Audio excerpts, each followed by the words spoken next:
Welcome to another episode of Code for Thought. In 2023, we saw big announcements of progress being made in machine learning and artificial intelligence. I mean, just think of ChatGPT 4 at the beginning of the year. The press has gone into overdrive, and we've seen plenty of warnings how AI and machine learning will impact our lives and the world around us. If the hype is justified, however, only for you to decide. But for sure, machine learning has made significant advances. It has been deployed in a wide range of fields and not just for the purpose of marketing and bringing more personalized ads to you.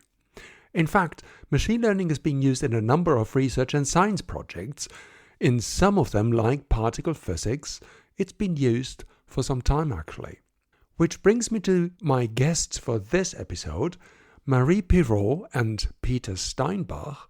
Both work for the Helmholtz Research Association in Germany, Marie in Munich, and Peter at the center in Dresden. Helmholtz is the biggest of the national research centers in Germany, and Peter and Marie work in one of the newer areas of Helmholtz, that is Helmholtz AI. And here they talk about the work they do and what the common challenges are. But first, let Marie and Peter introduce themselves. Let's start with Marie from the Helmholtz Center in Munich. Personally, I graduated as a theoretical and computational physicist, and I then moved to data science and AI during different postdocs. I work in the industry as a senior research engineer for digital healthcare before taking on this position at Helmholtz Munich. Hi, I'm Peter. I'm a trained particle physicist, an experimental one. And then I switched gears, became a consultant support, if you want, for HPC at the Life Science Institute here in Dresden. And now I'm heading a team of Helmholtz AI consultants, similar as Marie, at the Helmholtz Zentrum Dresden-Rossendorf. And our expertise and focus is mostly on physics-related topics, all exploiting, supported by machine learning. It's quite interesting that there are now obviously different centers in Germany about machine learning and artificial intelligence. So Marie, you sit in Munich and Peter sits in Dresden. Are there any others in Germany that deal with the subject, and where would they be? I think there is AI research in all the Helmholtz centers, but our platform, Helmholtz AI, is implemented into 6 different research centers. We have Dresden, Munich, KIT, Jülich, Hamburg, and DLR, which is in Munich and Cologne. It's spread basically all over the country then. Yes. So what exactly is then the Helmholtz AI platform? The Helmholtz Association as a whole has 18 centers across Germany. It's 45,000 people that work at Helmholtz Center, so it's a lot of people. And half of those roughly are scientific staff. And this is our customer base, if you will. Helmholtz AI, if you look at it from a bird's eye view, it looks like a canonical research network. So we basically have young investigator groups. There's funding available. People can also apply for what we call Helmholtz AI projects.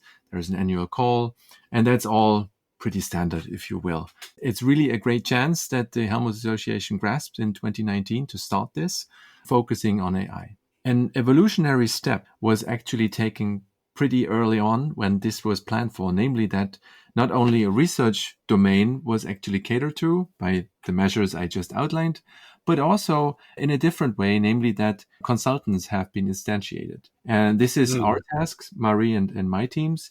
And what we do is we offer expertise as an infrastructure, or as we sometimes also say, collaboration as a service. So it's our mandate to support scientists with machine learning. And that's effectively what we do, which I consider quite a milestone, if you will, in how science is organized, because such instruments where teams and people are really put into place to help other people is not so custom in these topics such as data science and machine learning, I would say. No, because the standard model is that you have a research project, you scramble together some temporary positions, you get your postdocs, and then you get your doctoral students, and then you go away and do your stuff. Marie, you already alluded to the areas that you're looking at. Is that life sciences? Did I understand this correct? Is that where your expertise is in terms of machine learning and artificial intelligence? Yes, exactly. So each team has a different focus or different research field. And in my case, it's health and life sciences. Machine learning and artificial intelligence in life sciences. What kind of projects are we actually talking about? Where does machine learning come in? I can speak only for my field, but we roughly get 1/3 of projects which revolve around imaging. So either medical imaging or actually a lot of microscopy data that is coming from the different experimental group. 1/3 of the projects that we get revolve around so-called omics data. So these very large data sets that are generated for the modern techniques for gene sequencing, gene expression, and proteomics, and so on. And then the other third is a bit more classical machine learning. We could say clinical data, smaller data sets, could be a little bit of sometimes time series, echocardiograms, things like that. Is that for research only, or does it actually go into clinical practice as well at some stage? We do, as Peter explained, really internal consulting for Helmholtz researchers. So it's really primarily focused on research, and the main goal of this project is often to be published. But of course, depending on the projects, some are closer to potential clinical applications than others. So sometimes it's really derive new insights in the data, and sometimes it's closer to clinical applications, in particular when we have actual patient data. Still, what we are developing is not going to enter the clinic directly as a product. So, Peter, you work in physics, or you have a background in physics. So I assume that machine learning and artificial intelligence is applied in these areas. This is where you're helping out. Yes. Are there any other areas? No, I mean, we focus mostly on physics-related topics because this is our research field. In principle, we also see roughly 1/3 of the projects is related to images or image-like data, because effectively also in physics, people use microscopes of one way or another. Also in the photon sciences or accelerator-based experiments, people use cameras to actually record images on a very, very small scale. However, the other third of projects that we actually seen arising over the couple of last years is anything related to making a bridge between experiment and simulation, because especially physics has been very strong in coming up with simulations and theories to predict what should happen in an experiment. And therefore, a lot of machine learning is also used to bridge this gap, to either obtain, for example, theoretical parameters or simulation parameters in that particular case for a matching experimental observation. Applied statistics on steroids, if you want. And then the last third of projects is really a diverse set where we see an interplay between physics and other fields. So here it's really about anomaly detection, for example, is one of these applications where you really see that, but this also applies to image analysis, to be honest, where you really see that we can also profit from the experience and knowledge in Marie's team, and that we really can share different approaches and really exchange, okay, how did it work for your case? How does it work for my case? And this is really a nice thing about our network, because it directly binds us together and really gives us a common forum where we regularly meet and can exchange all of these experiences. As I'm sure you're aware of, there's been a lot of hype recently around machine learning and artificial intelligence. So are we going to be replaced? Are we going to have androids roaming the world doing medication? Do we even need doctors anymore in futures, or physicists? Question if doctors will be replaced and so on is in the air since at least 5 years, even maybe more, and this hasn't happened yet, and I think it is not the direction that it's taking currently, in particular in the clinic. Those systems are really coming as an aid and support for medical doctors, but not really going to replace, I think, like the doctors in the clinical practice. For us, I mean, I think it is definitely impacted, but it's positive. It certainly increases the dynamics of the field, and people are more aware of the opportunities that AI offers. So I think they are more actively looking for help. They probably are more responsive, like attend to the events we organize and so on, to reach out to them more. So I think this is all in all very positive for us. So in terms of the attention that it gets at the moment actually helps you in your work, and people understand why there's a need, for instance, for AI consultants. Yes, and I think also I have the impression in the different research centers, the hierarchy is probably also more receptive. Young researchers who want to try AI out gets a lot of freedom and so on. The dynamic, I think, is really good. If I were a completely nasty journalist, then I would pick on one phrase that you used, Marie, which has said that it's currently not envisaged that we replace doctors with machine learning, which means that it kind of implies that in the future it might happen. How likely is that going to be? I don't see it happening with the current models that we have. And ChatGPT and so on is not going to change the game for the medical applications. And I also personally don't believe that, ChatGPT is a language model that is only through languages that you can encode the complexity, for example, of human physiology and have systems that will actually replace doctors and doctors' thinking and encode the whole biology in there and understand the human body, let's say. I would totally agree with Marie. What we've seen in the early 2023 is a tremendous improvement in innovation around this technology. So that's a given. Especially the open source community has been pushing industrial players and vice versa. So this is actually something that I think the whole field benefited from. However, what I really see is that, especially as Marie was talking about the current state of the models, and also from my personal singular experiments, they really struggle with causality to really let it out of the box. And this is something that is crucial, super crucial, not only in the clinic, but also in physics and science as a whole, right? This is what we are interested in, to find the causal reason why things happen and to infer from them and make predictions about the future. This is our main mandate. And I think for this core mission of science, I don't see the chance of large language model replacing us. However, I believe they will become an important tool to really interact, to also communicate and mediate knowledge. So I do teach a lot, and here I don't see large language models as a threat, but really as a positive game changer, because they can lend their hand as a learning companion, if you will.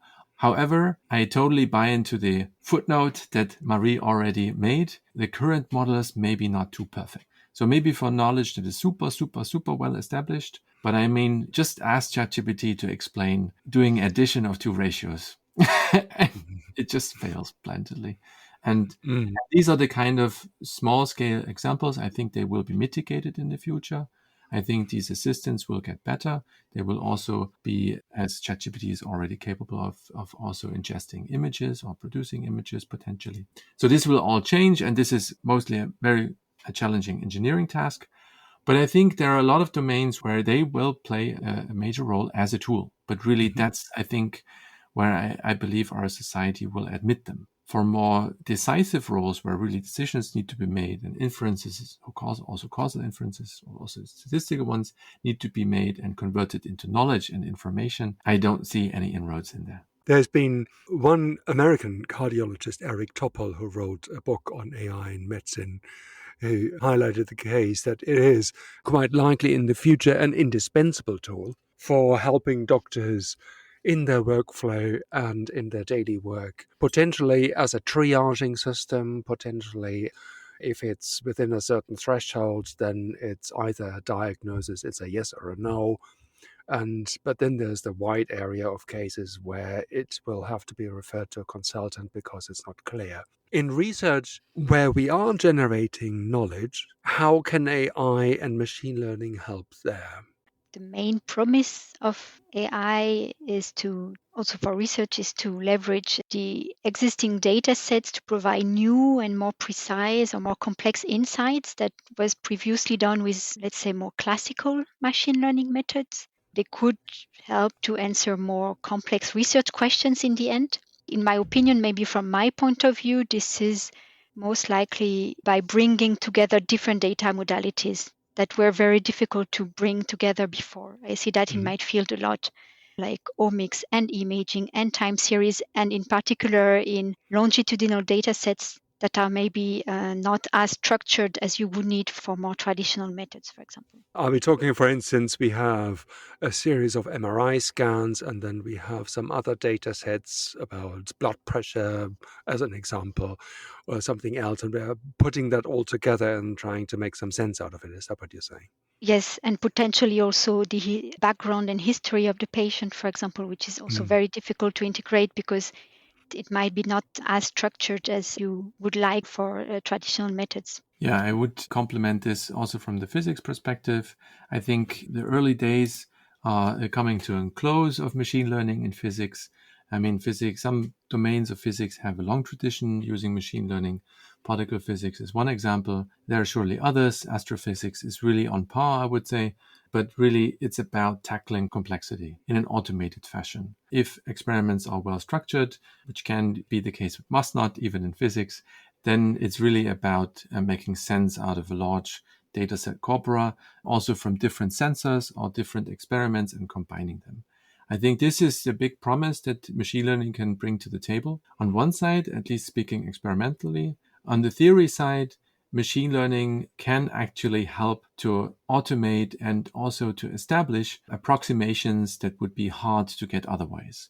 So very often we see in theories that there are parameters settings where it's really tricky to compute something, or it just takes forever. Could you And give an example? well, particle physics, for example, is a good thing. There are effectively new models beyond what we call the standard model, so beyond established knowledge, if you will, that really we need to scan. So we need to check, okay, what could this new particle be about? What mass could it have compared, for example, to the Higgs boson? And this is simply computationally expensive. You just need to scan and compare all of these calculations to experimental observations. From these high precision simulations, we can make a step back and only sample these simulations where it really makes sense, and then train a neural network on this to actually help us interpolate. This is, of course, something that we need to be careful about, because also a neural network doesn't know everything and is limited in its capacity. So we really need to see how good is this approximation, how big are the uncertainties, and does actually bring such a neural network new aspects on the table, for example, where we can see, here we are in a domain that is really uncovered territory. We should be careful here and really trust more in the simulation that is theory-based rather than a neural network. I just wanted to bring this up because it's a very promising avenue and really combines not only particle physics, but also cosmology and other domains in physics that really struggle from simply the compute resources that are available. We have bioinformatics, we have medicine, we have the wide field of physics. Do you see any other scientific areas where AI and machine learning is being deployed and used? In Helmholtz, we basically stretch this across other fields like Earth observation. This is the team in Hamburg that Marie alluded to earlier. So everything dealing with satellite images. Then we have the entire field of aerospace engineering. This is what TLR is. Here we have coming up with new airplanes, exploiting the data coming from airplanes, etc., or even space stations. And then we actually have the entire field of energy. So energy is a big topic, of course, for tackling climate change. But here, the team in Karlsruhe at KIT is really looking at how to design networks of energy producers and consumers, for example, even how to simulate these kind of networks. Machine learning and AI, as far as I understand, depends on the data that it's being built on. You have a test data set, then you have a training set, etc. When it comes to research where we don't know a lot of things about, often these training data sets or these test data sets can be quite small. And therefore, how reliable is the output of the machine learning model then? Is there a danger of overfitting or underfitting? And how do you deal with that in research in particular? My research field, health, is probably the one where we have the smallest data sets compared to to all others, because the data is there of more difficult to curate. I mean, there is little data. It is usually coming from actual patients, and then it's also the annotation of this data is very expensive. Then you have to be aware of those pitfalls, of course, overfitting and so on, and so use smaller models, properly test the algorithm, and then also clearly state limitations of your models when you publish them. Are there any techniques that have evolved in recent years to deal with the shortcomings of smaller data sets? It's a very broad field, first of all. There are standard techniques that you can do to ensure and check how sane is the model that you produced, how healthy it is. But I've also seen, especially in physics, there are now starting to come about neural networks that are also aware of the physics that are at play. So we're trying to build in these constraints, either building the neural network in the simulation or vice versa. Both of them have been seen enormous growth, these fields. But there's also other techniques. So people are looking into combining, for example, image analysis models with geometric information that you, for example, know I'm looking for 5 to 7 objects in the scene. So, well, this is something you can test. And there's other techniques that I'm particularly working on that actually takes into account symmetry information about the images. I think the community is really tackling these issues, both on making it possible to work with small data, but also to have more tools available to check the model that has been generated. We talked about what AI and machine learning can be used for. We haven't talked about yet what it cannot or should not be used for. Are there any particular cases where you think, well, this isn't suitable for machine learning and AI, or you shouldn't really do it that way? Yeah, I don't have one in mind, but the idea is that AI should not be used to develop anything that could harm humans in general. I mean, that's kind of the basic idea.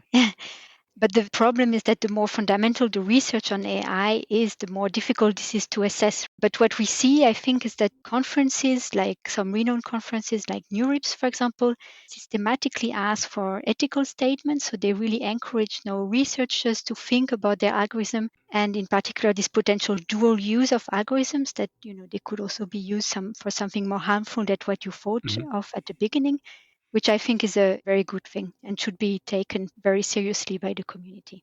I totally believe that this is something that, again, machine learning has catalyzed, so that we really start to think more globally on these ethical considerations. But we also see that sometimes when you have a good simulation of something, there's no point. If it's a cheap simulation and if it's good, why replace it? There's no reason to believe that neural networks are the one-fit-size-all tool. I think there are good established tools available that also explain what they predict, which is something that machine learning models have a hard time doing, simply because they're probabilistic by nature. Also in this domain, we see quite some activity, at least the physicists that I talk to, and I'm sure Marie can account for similar stories. They immediately asked me this: what's the uncertainty of the prediction? Where did it come from? And because this is baked into our scientific DNA, if you will. Going back to the medical use case and the fact that obviously AI shouldn't, or machine learning algorithms shouldn't harm patients at the minimum, they should benefit them ideally. So do you see that we're moving into an area where we regulate the use of AI? Is that something that's come up in your work? Not in my work, because we are really from the fundamental research side. And I'm also not a specialist, definitely, but I heard that there are different institutions, the FDA and the equivalent in Europe, are working on that. This is, of course, very difficult to find the right balance between regulating and not hindering any kind of innovation. But there are deep learning algorithms that have been certified, have been approved, and are already used actually in the clinic. As far as I understood, they have a very pragmatic approach, which is to extensively test them in the use case that it's intended for, and then, of course, clearly state the use case and the limitations and how the algorithm should be used. And that's for now very pragmatic, like you would do for any kind of drug. And I think this is kind of for now the pragmatic approach that is used. Our role as consultants is also required in relative to this question, is that especially clinics, so we're also working with the proton therapy institution here in Dresden together, is that these institutions also need to come up with their own data sets to test tools. So effectively, a CT is not a CT. Right? It may be from the same manufacturer, but maybe there are different operator styles, different styles of protocols in each institutions because it works for whatever reason. So for this reason, people and institutions need to think about representative test data sets by which they can also benchmark the progression. For example, if they use AI in their workflows, to really see, they must have a standard candle for their particular kind of patients, for example. This is the discussions that we had here locally, basically in a round of people that use machine learning, either in physics or also in other domains. What I want to say with this is that the abundant use of machine learning also means that we need to be a little bit more careful and standardize with the data, and that we really need to set up these standard benchmarks or standard candles where we really can test the tools and the methods that we use in day-to-day practices. Thank you.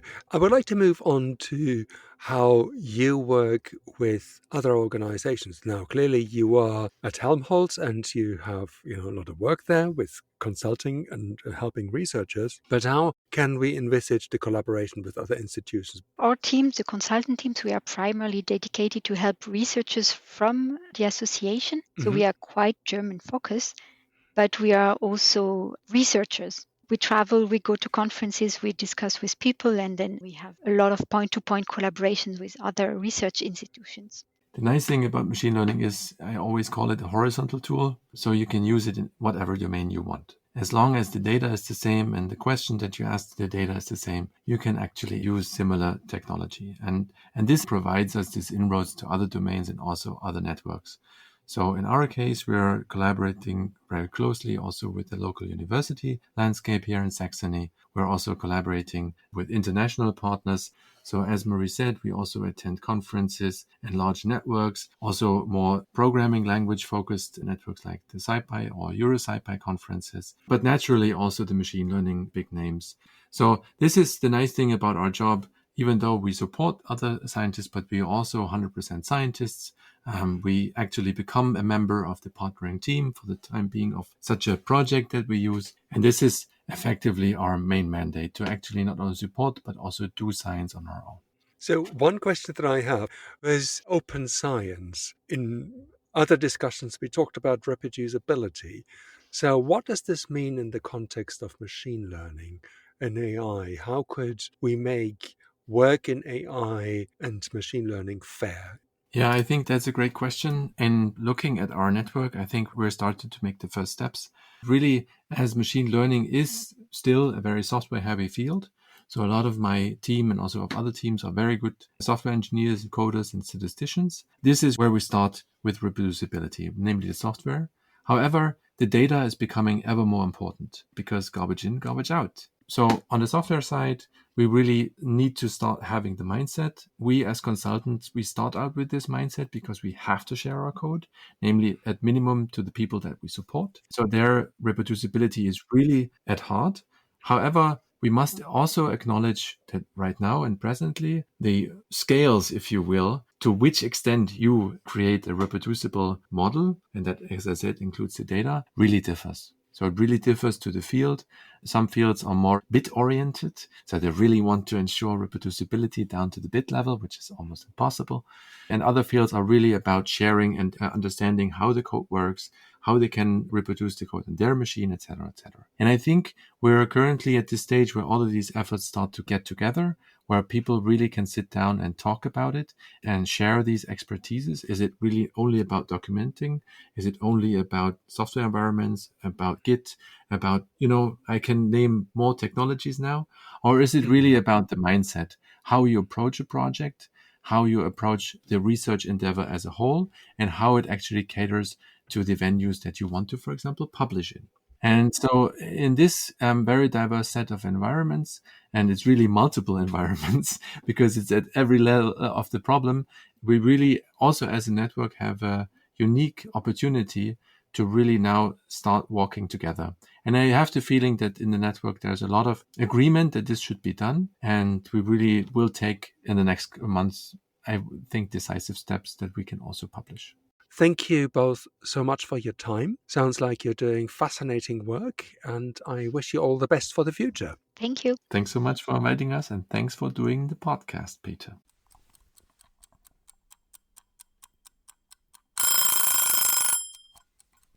Oh, time's up. See you next time. But before I forget, this podcast is covered by the Creative Commons license. See ya.